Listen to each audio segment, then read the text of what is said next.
तर ही बर्फी बघितल्यानंतर तुम्हाला वाटणार सुद्धा नाही की ही पोह्यापासून बनवली।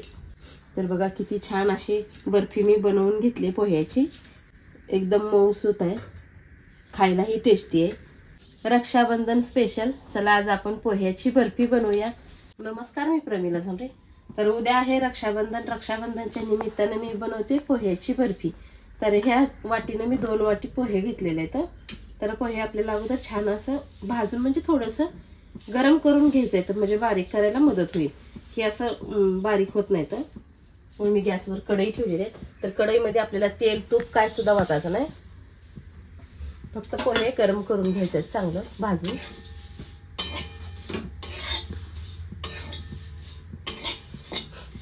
तर पोहे आता छान असं भाजलेले आहेत आणि बारीक पण झालेत बघा आता भाजल्यानंतर। आता थोडंसं मी थंड करून घेते ह्याला, म्हणजे मग असं हाताने जरी चुरा केला तर चुरा होते।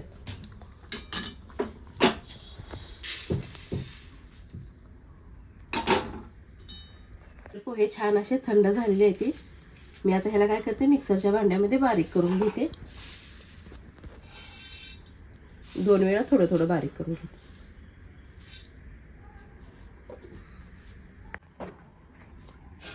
तर मी 2 वाटी पोहे घेतलेले, असं बारीक असं करून घेतले। आता बारीक केल्यानंतर किती झाले ते बघते। तर बघ मी 2 वाट्या फुल भरून घेतलेलं पोहे बारीक केल्यानंतर 1 वाटी झालेलं आहे। तर आता ह्या पोह्याला, ही पोह्याची जी पावडर केली आपण, ह्याला तूप टाकून भाजायचं आहे। त्यासाठी मी इथं अर्धी वाटी तूप घेतले। तर ही तूप मी घरी जे आपण चहाला दूध डेअरीतून वापरतो ते आणलेलं आहे, घरचं आहे, त्याच्यामुळं कलर पांढरा दिसते। आणि जे आयतं विकत्रीचं आहे त्याचा कलर पिवळा दिसते, त्याच्यामुळे ही मी तूपच घेतलेला आहे। इथं काजू बदामचे काप घेतले। 1 वाटी पोह्याच्या पावडरसाठी 1 वाटी दूध पण घेतलेलं आहे। विलायची जायफळ बारीक करून घेतलेली आहे। तर आपण अगोदर ही भाजून घेऊया पोह्याची पावडर। त्यासाठी मी सगळंच तूप टाकणार आहे, पण अगोदर 1-2 चमचे टाकून घेतले।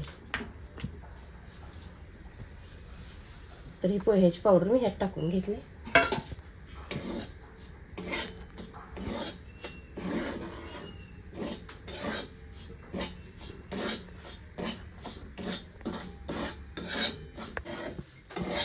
तर बघा ही आपल्याला छान असं लाल होईपर्यंत भाजून घ्यायचं आहे। तर आणखी 1 चमचा मी तूप टाकून घेतलेले, आता 1 चमचा अजून टाकलेला आहे। ते आपला रवा, पोह्याचा जे रवा आपण बनवलेला आहे हे छान असा भाजतोय, तोपर्यंत मी काय करते, थोडासा साखरेचा पाक करून घेते। इथं 1 वाटी रवा होता, हे पोह्याचं झालेला पीठ होतं, तर थोडंसं कमी मी साखर घेतलेली आहे। तर ही एका पातेल्यात वतून घेते आणि ह्यासाठी थोडंसं पाणी वतून घेते। तोपर्यंत ही मी गॅसवर ठेवते। जास्त पण आपल्याला कडक पाक येऊ द्यायचा नाही।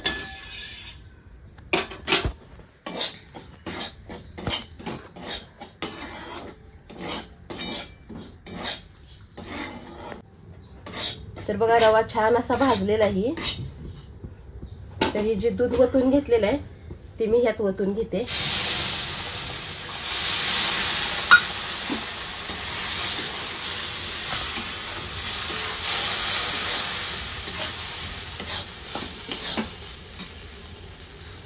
छान असं ह्याला मिक्स करून घ्यायचं आपल्याला। बारीक एकदम गॅस ठेवलेला आहे मी, बारीक गॅसवरच आपल्याला हे मिक्स करायचं आहे।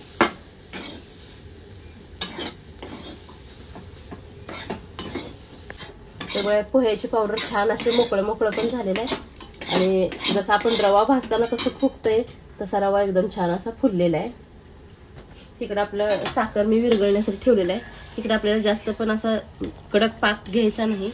5 मिनिटं मी गॅस चालू ठेवला आहे।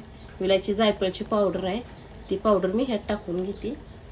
पाकात टाकल्यानंतर सगळीकडे छान असं मिक्स होतंय। तर आता ही गॅस मी इकडचा बंद करते। जे आपण इकडे पोह्याची पावडर भाजून घेतलेली आहे त्यात ही साखरेचा पाक मी सगळा ओतून घेते।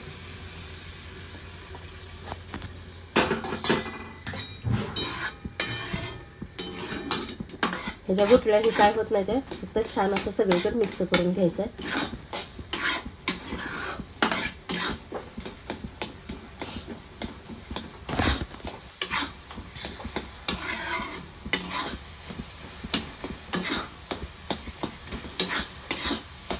बारीक गॅस ठेवते मी आणि 2 मिनिटासाठी ह्याला छान असं मिक्स करून घेते. छान असं पाक ओतून मी मिक्स केलं. 1-2 मिनिटं गॅस चालू ठेवला. आता गॅस मी बंद केलेला आहे. हे मिश्रण सगळं एका ताटामध्ये मी काढून घेते. तर ह्या ताटाला मी अगोदर तूप लावून घेतलेलं आहे.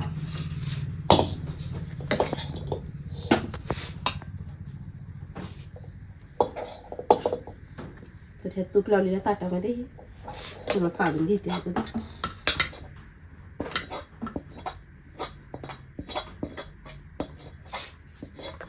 तर आता ह्याला स्पॅच्युलाच्या मदतीने गरम आहे त्याच्यामुळे मी स्पॅच्युलानं ह्याला थापटून घ्यायला लागले.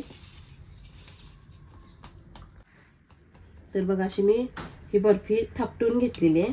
ह्याच्यावर मी काजू बदामचे थोडेसे तुकडे टाकून घेते.